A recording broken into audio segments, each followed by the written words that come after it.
Every gilded cage is built with walls of comfort. The only question is what you're paying for them.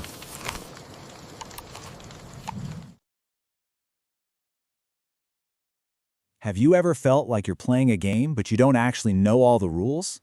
Well, today we're pulling back the curtain.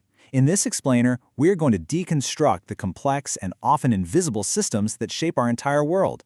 Think of it as an operator's manual for the reality we live in. Let's get into it.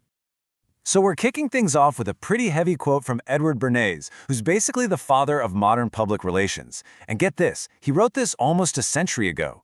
He was arguing that manipulating public opinion isn't some accident. It's a core feature of how a complex society works. This whole idea of an invisible government is the thread we're going to be pulling on today. All right, here's our game plan.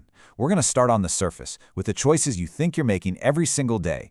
Then, we'll start peeling back the layers to look at the structures behind the scenes. You know, the psychological code that makes it all run, and of course, the economic fuel that powers the whole machine. And then, at the end, we'll talk about how you can start to take back some control. Okay, let's start at the most personal level, the hundreds of little choices you make every day. We all like to believe we're in the driver's seat of our own lives, right? But are we? Or are we really just choosing from a pre-approved menu? A key tactic used to manage all of us is something called the false choice. And it's honestly brilliant because it doesn't feel like control, it feels like consent. By offering you option A or option B, the real choice, which is to just walk away entirely, is taken right off the table. It literally uses our own desire for freedom against us. And you see this everywhere once you start looking. A parent asking, before or after your bath, isn't giving freedom. They're manufacturing compliance. In politics, we get so passionate debating candidate A versus candidate B, but the fundamental economic system that benefits both of them, that's never up for debate. The goal is to keep you arguing about the options they give you, so you never question the system that limited those options in the first place. So, how does this whole thing scale up? Let's zoom out to the bigger systems that are operating way beyond our immediate view. You know, if the illusion of choice is the user interface, this next part, this is the hardware. Just ask yourself this one simple question. If power really belonged to the people, would massive corporations be paying next to nothing in taxes while our infrastructure is literally falling apart? The answer is pretty obvious, right? And it points directly to where the real decisions are being made, far, far away from public view. And look, this isn't just a theory, it's actual history. Back in the early 80s, a subsidiary of Bayer knew their blood products carried a high risk of HIV.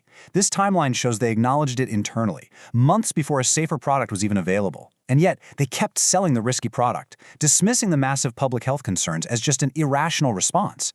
It's a truly chilling, real-world example of a system that will prioritize profit over human life. Now, decisions like that don't just happen in a vacuum. So where do these priorities get worked out? This slide gives you a glimpse of just a few of the high-level forums where the world's most influential people in politics, finance, and industry all get together. And while their stated missions often sound pretty noble, they really function as networking hubs that shape global agendas and create a kind of consensus among the elite, all happening far from any public scrutiny. So, if those forms are the architecture, what's the psychological software that makes us all comply with the system? How exactly is our consent engineered on a mass scale? And we're back to Edward Bernays. In his book, Propaganda, he wasn't exposing some grand conspiracy. He was basically describing his job. He literally showed corporations how to link their products not to our needs, but to our unconscious desires. And in doing so, transformed our entire culture into one driven by want. The key vulnerability that people like Bernays learn to exploit is something called cognitive bias. Now, what's so important to understand here is that these aren't just mental mistakes. No, they're comfort mechanisms. Your brain evolved to seek stability, not objective truth. It just wants a story that makes sense, even if that story is completely wrong. And this is the truly wild part.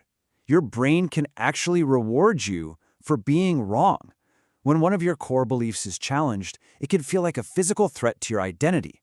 Your brain then releases chemicals that reward the feeling of certainty, making you feel calm, proud, and over time, you actually learn to trust that feeling of confidence more than any facts or evidence.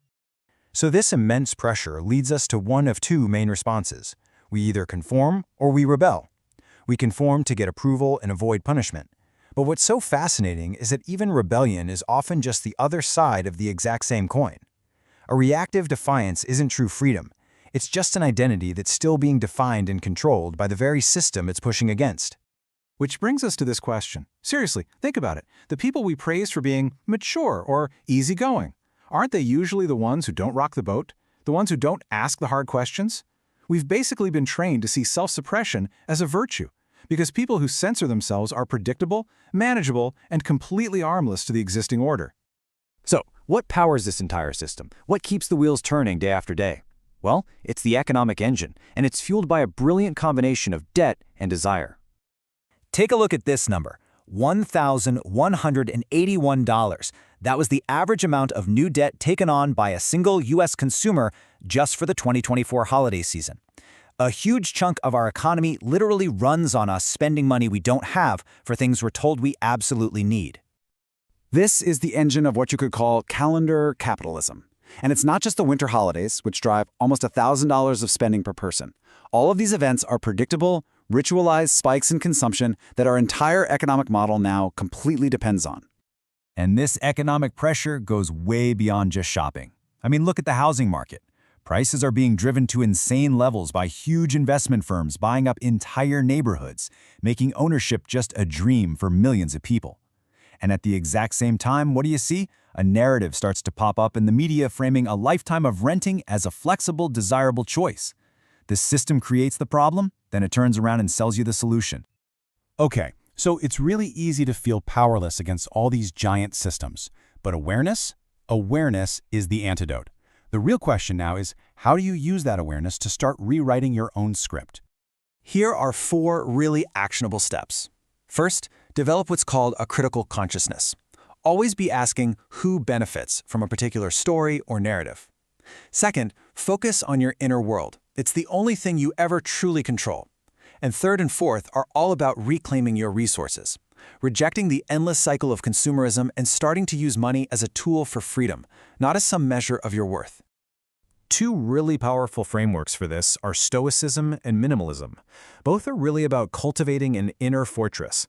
They teach you to master your desires and to detach your own sense of self-worth from the metrics the system wants you to chase. Status, wealth, and what other people think of you. Another incredible tool comes from the educator Paulo Freire. He argued against what he called the banking model of education, where you just passively receive and store information. Instead, he pushed for critical consciousness, which means learning in order to understand the root causes of problems, so you can become an active agent in actually changing your world. And all of this brings us to our final thought. The most dangerous kind of control is the kind that actually makes you feel grateful for being controlled. So I'm going to leave you with this question to really think about.